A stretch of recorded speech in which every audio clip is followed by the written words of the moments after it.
মানুষ দুনিয়ার মানুষ যে জিনিসটাকে বলে জীবন, আমরা বলি পানি মানুষের জীবন, বলেন ঠিক কিনা? পানি মানুষের কি জীবন? মানুষের জীবন বের হওয়ার উপক্রম হয় পানির বিভাগায় ছটফট করে, পানির বিভাগায় ছটফট করে। দুনিয়ার কিছু আর চোখে বাসে না। মরুভূমির মধ্যে অনেক সময় কুকুরগুলি পিপাসায় মরুভূমিতে দৌড়ায়, চোখের সামনে শুধু পানি ভাসে। পানি হইলে জীবন নষ্ট। জীবন পানির অপর নাম কি? জীবন। ওই অপর নাম জীবনের দ্বারা, পানির দ্বারা আল্লাহ ফেরাউনকে ধ্বংস করছেন। পানি দিয়ে আল্লাহ ধ্বংস করে দিলেন।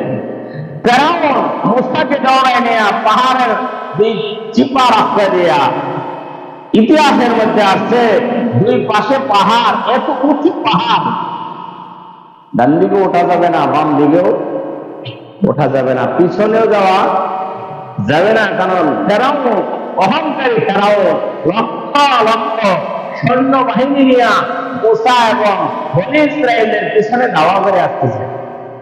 এখন ডান দিকেও যাওয়া যাবে না, বাম দিকেও যাওয়া যাবে না, পিছনেও যাওয়া যাবে না, সামনের দিকে সবাই দৌড়াইতেছেন বনী ইসরায়েলকে নিয়ে মুসা আলাইহিস সালাম। নির্দেশ তো আল্লাহ। আল্লাহ বলছেন তোমার যত বনী ইসরায়েল আছে সবাই নিয়ে ভাবো, ওদের জীবনের নিরাপত্তা আমি আল্লাহ দিলাম। বলেন সুবহানাল্লাহ। এখন কি উপায়? সামনে গিয়া দেখে নদী, বিশাল সাগর, এটাকে লৌহিত সাগর বলা হয় বা নীল সাগর বলা হয়, যেটাকে আমরা নীল দরিয়া বলে চিনি। এত বড় নদী কিভাবে পার হবেন?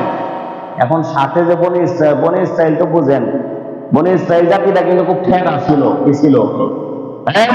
বাড়ি ঘর ছেড়া সব তোমার পিছনে পিছনে আসলাম, তোমাকে অনুসরণ করে বাড়ি ছাড়লাম, সব ছাড়লাম, ফেরাউনের পরে বাড়ি থেকে পালায় আসলাম।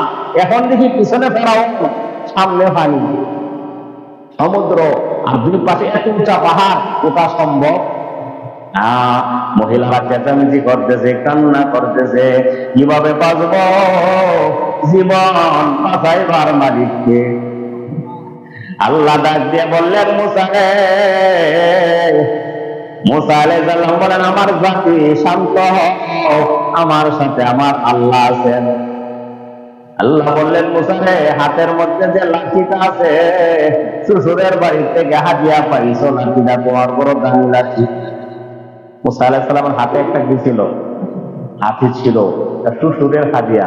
এখন যেমন শ্বশুরে জামাইরে অনেক হাদিয়া দেয় না, আমরা ছোটবেলায় দেখতাম দামি একটা ঘড়ি দিত, দিত নাকি দিত না? একটা রেডিও দিত, ট্যাপ দিত বড়, আর জামাই ট্যাপ বাজাইতে বাজাইতে শ্বশুর বাড়ি যাইতো। যার ট্যাপটা যত বড় হইতো মনে করতো জামাইটা বড় আদরি। দামি ঘড়ি দিত, সিকো 5 ঘড়ি, কেসিও ঘড়ি, সুন্দর সুন্দর ঘড়ি দিত। হযরতে মুসা আলাইহিস সালাম আল্লাহর আরেক নবী শুআয়ব আলাইহিস সালামের মেয়েকে বিবাহ করেছেন। মুসা আলাইহিস সালামকে ডাক দিয়ে আল্লাহর নবী শুআয়ব আলাইহিস সালাম বললেন, মুসা রে, আমি তোমাকে আমার মেয়ের জামাই হিসাবে একটা হাদিয়া দিব। হাদিয়া দিলাম তোমাকে আমার একটা হাতের লাঠি। এ মুসা, লাঠিটা সাধারণ লাঠি মনে কইরো না। সুবহানাল্লাহ বলবেন।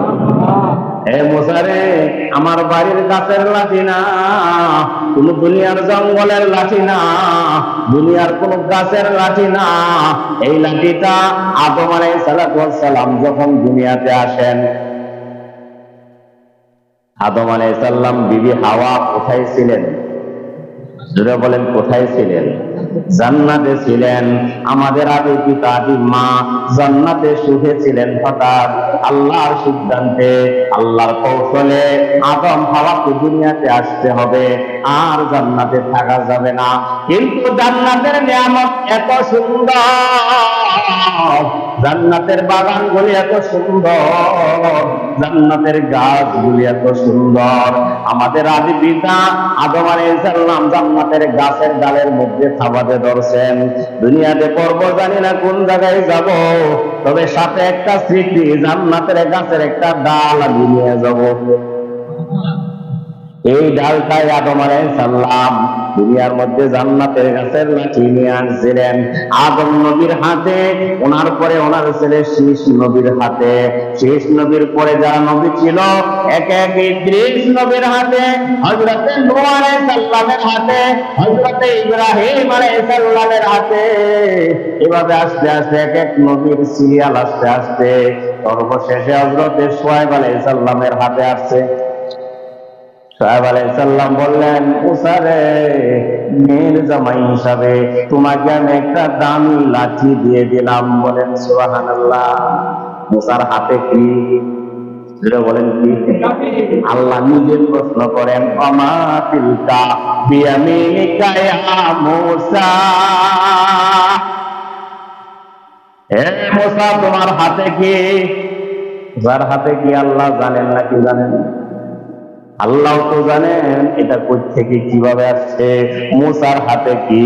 এরপরে মুসাকে আল্লাহ প্রশ্ন করে আগে শিখাইছেন, তোমার হাতে লাঠি, ভয় পায় না, তবে যাই না রাখো সাধারণ কোনো লাঠি না, সাধারণ কোনো লাঠি না। হে মুসা, ফেরাউন তোমার বিরুদ্ধে লক্ষ লক্ষ সাপ নিয়ে আসবে, মোকাবেলা করার জন্য জাদুঘর আসবে। তোমার হাতের লাঠি না, শুধু জমিনের মধ্যে ছেড়ে দিবা, সমস্ত সাপ গুলি দেখবা ওই লাঠির ভিতরে চলে গেছে। মুসার হাতে কি? যখন লাঠিটা, আপনারা সবাই ইতিহাস জানেন, মাঠের মধ্যে ছেড়ে দিছে, ফেরাউনের পক্ষে যত সাপ ছাড়ছে সমস্ত সাপগুলি সিরিয়াল ভাবে মুসার হাতের লাঠি যেটা এখন কি হয়ে গেছে, সাপ হয়ে গেছে। কত বড় সাপ, বিশাল বড় সাপ, অজগর সাপের মতো বড় সাপ, সব সাপগুলি গিলতে গিলতে সব শেষ। বলেন সুবহানাল্লাহ। এবার সাপ যখন মুসা আলাইহিস সালামের হাতের লাঠি সাপ হয়ে যখন ফেরাউনের সমস্ত সাপগুলি খেয়ে ফেললো, এখন সাপটা যাবে কোথায়? কথা বলে, মুসার হাতের লাঠি সাপ এখন যাবে কোথায়? মুসার